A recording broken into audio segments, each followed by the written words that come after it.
So from now on, I really want us to think as investors. Now, how do investors think, right? What does an investor do?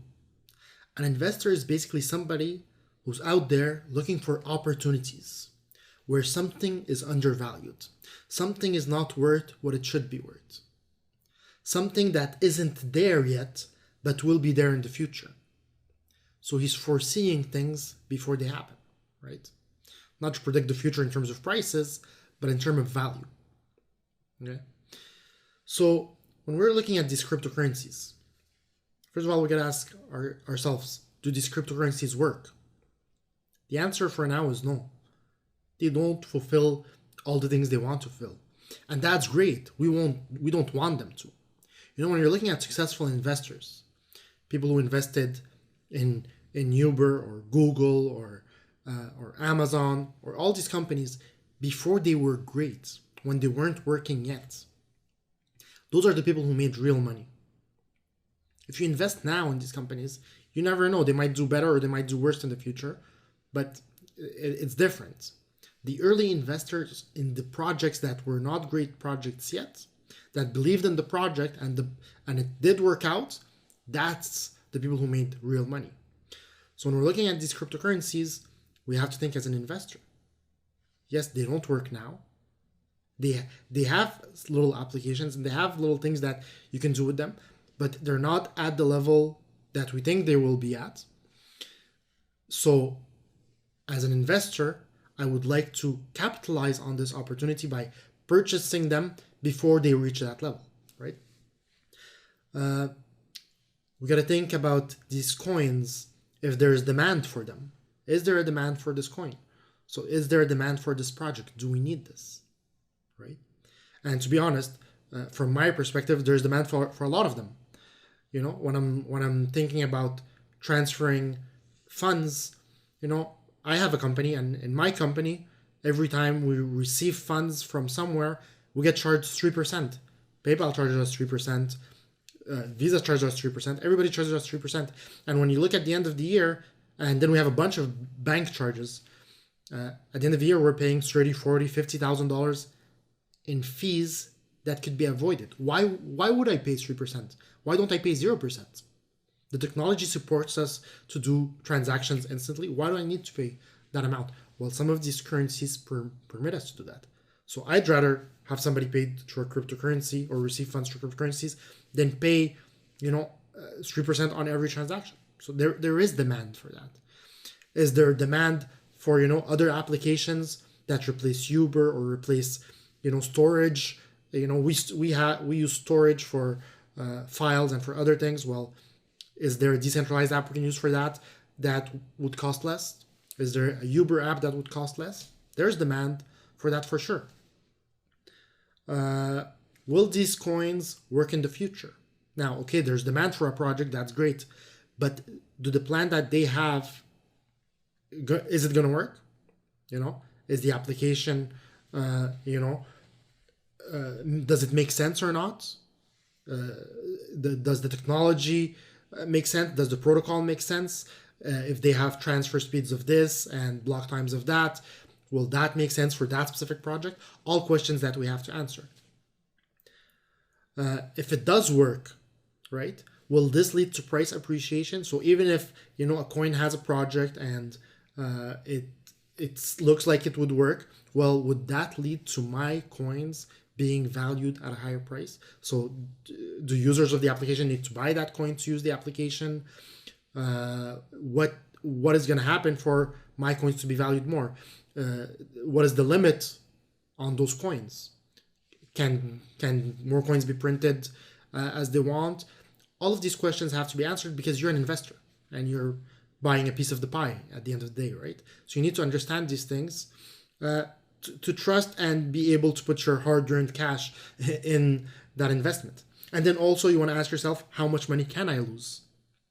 Because you could lose your funds, right? Somebody who invested in a company like Airbnb, right? You invest in a company like Airbnb. Well, early investors in Airbnb took huge risk, right? Because at that time, when you thought about somebody coming in and living in a stranger's house, it made no sense. Nobody ever thought that that idea would work.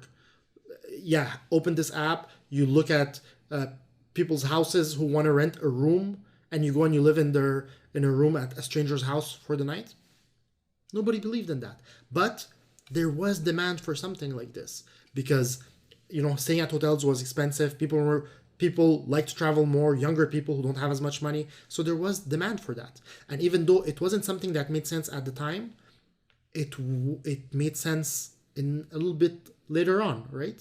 A lot of things that don't make sense a few years back now make sense. Before, who would use online dating applications? Nobody. Now it's normal.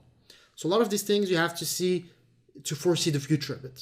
Things that might not seem normal now might work in the future.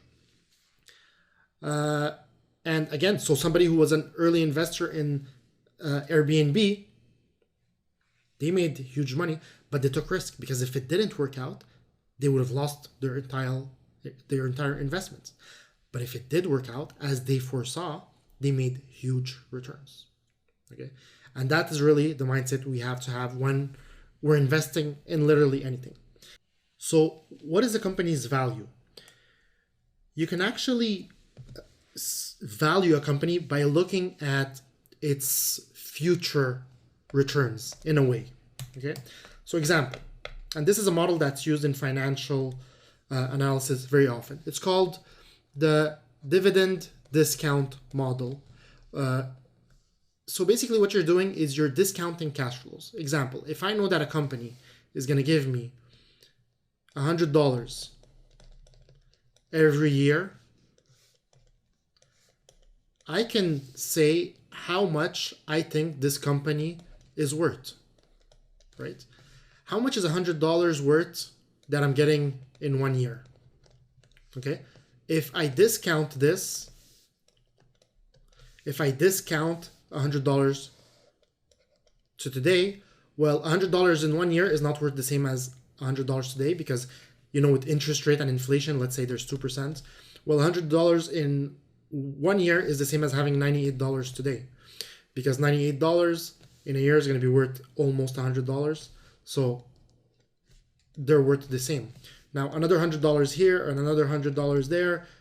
If I discount this, and then I discount that, and I discount all these future dividends or payments that a company makes or earnings or whatnot, I can say how much that is worth today, right? And this is why some companies that are not making any money at all have very high prices. Why? Because it's not because they're making money now that they have a high price. It's because we expect them to make money in the future, right? A lot of these companies start out like that. It's the same thing with cryptos. We're not buying this crypto because what it's doing now. We're really looking at what it's doing in the future, right? We're looking at all these amazing things, and then we're like, okay, well, how much is that worth? Oh, that is worth so much. Well, what is it worth today, a few years before it's implemented? And then that's the price, right? So this is the way we have to think about it. Now, the closer we get to whatever this is, the closer the actual price of this coin will reach what it should be. And once we reach there, the price will be where it should be. So our objective is to be there before we get to here and before the price reaches there, so we can capitalize on this movement. Okay. So I hope that explains it. So this is, just the mindset that we want to have. And yeah, so let's get into it.